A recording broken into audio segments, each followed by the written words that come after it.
Well, it looks like we've got yet another update on the Ohio State Michigan saga. Michigan cheating. They won their 1,000th game yesterday, although people didn't know whether to celebrate or not, considering they might have some vacated wins. And now Michigan fans are trying to cope with this. They're trying to do whatever they can. They've set up their own GoFundMe annual Ohio State investigation fund. You can see this was yesterday. They're trying to raise 100K. You don't have to set up a GoFundMe. Just go to Uncle T. Just go talk to Uncle T, but let's see what this says.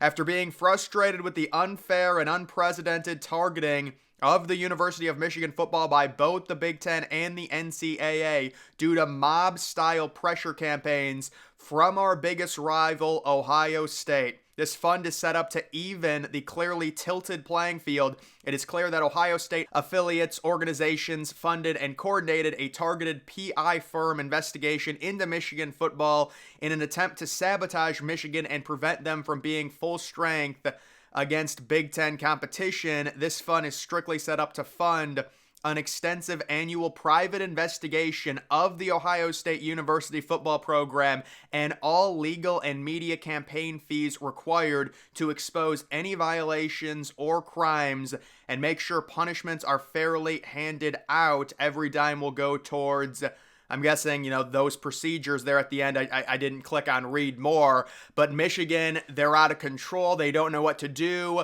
Yesterday, they had kind of that weird noon game against Maryland. It looked like they were going to crush them. They hold on there at the end. The Big Ten gives them these signs talking about their 1,000th win, and you can see literally the Big Ten put in fine print with a little asterisk at the bottom. These wins are subject pending approval. NCAA is investigating. They may not count. Michigan fans get so irate. They think it's so disrespectful. They're still trying to leave the Big Ten, which, by the way, it's just never going to happen. I mean, if Michigan wants to leave the Big Ten, they're more than welcome. I always say, do what you got to do. If you feel you have been treated unfairly, you can leave. At this point, the Big Ten is such a massive entity with all of those West Coast superpowers. It really doesn't matter if Michigan leaves or not. It's unconsequential in the grand scheme of things with conference realignment. Now, before conference realignment, Michigan leaving would have been a big deal. Now it really doesn't matter. It's inconsequential whether they leave or not. Now that the Big Ten has all that impressive West Wing, they've got all that media content. You do have, still Ohio State, Penn State. So whether or not Michigan, there's no way they would leave because it's just so much money. It's actually more money they'd be getting than the SEC, even if they wanted to try and join the SEC. But either way, there was that yesterday, and now there's all these rumors. We have possibly one of the most epic matchups you will ever see in college football, and I am not exaggerating. Ohio State and Michigan, the rivalry, 2v3. Michigan, the Jim Harbaugh cheating, not going to be on the sideline. There are people out there floating around the idea that if Ohio State wins this game, Ryan Day, when the game is clinched, is going to give a little binocular celebration to the Michigan sideline. We'll see if that actually happens. I wonder if he'd get flagged for that. But there is some rumors that he might do that. It would be pretty crazy. Maybe G. Scott will give another little headbutt. That's what we were talking about on the live stream, about G. Scott possibly doing that. But that is the update on Michigan. Their fans have come out. They're trying to cope. They're pissed off. They want to leave the Big Ten. They want Ohio State investigated. They wanted Ryan Day to go to prison a few weeks ago when they thought he was behind all of it.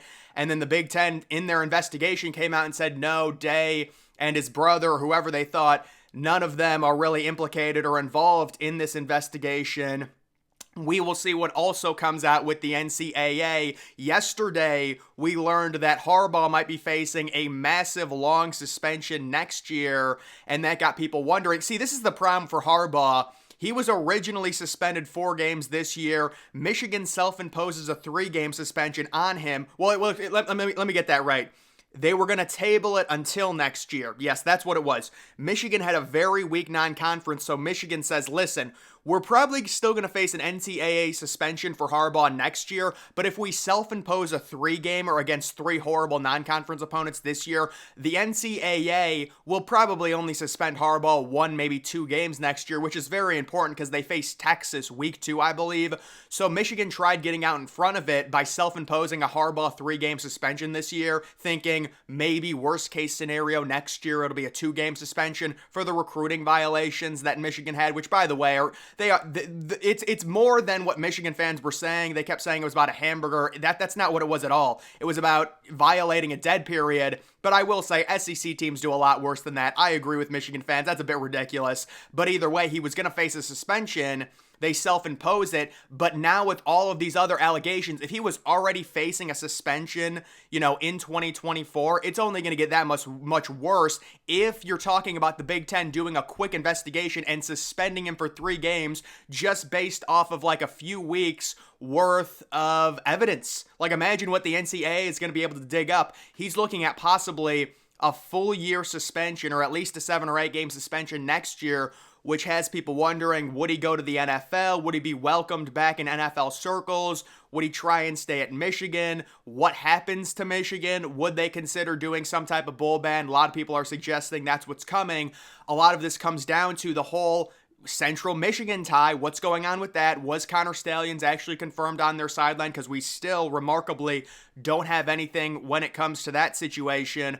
All of this needs to be ironed out, but I think it was a vast cheating network, probably funded by one of their boosters now. Whether or not it was Uncle T or someone else, probably someone that was independent from Michigan football. You do not want to lead a paper trail back to the university, so preferably someone that's not even an alum, possibly some just rich super fan of Michigan football helping Connor Stalions. A lot of the coaches, I'm sure, were in on it. Harbaugh, to a degree, I'm sure, was in on it. I don't know if he knew every little thing about it, but the idea, if you're the head coach and you see this low-level, recruiting analysis, because Connor Stalions' title was recruiting analysis, if you see, as the head coach, Connor Stalions tell Jesse Minter, what the other team is doing, you probably have a good idea what Connor Stalions' business is when it comes to that. And that just comes down to lack of institutional control. You didn't even have to really prove that. That's what the NCAA can use against Michigan. So that's where we are right now.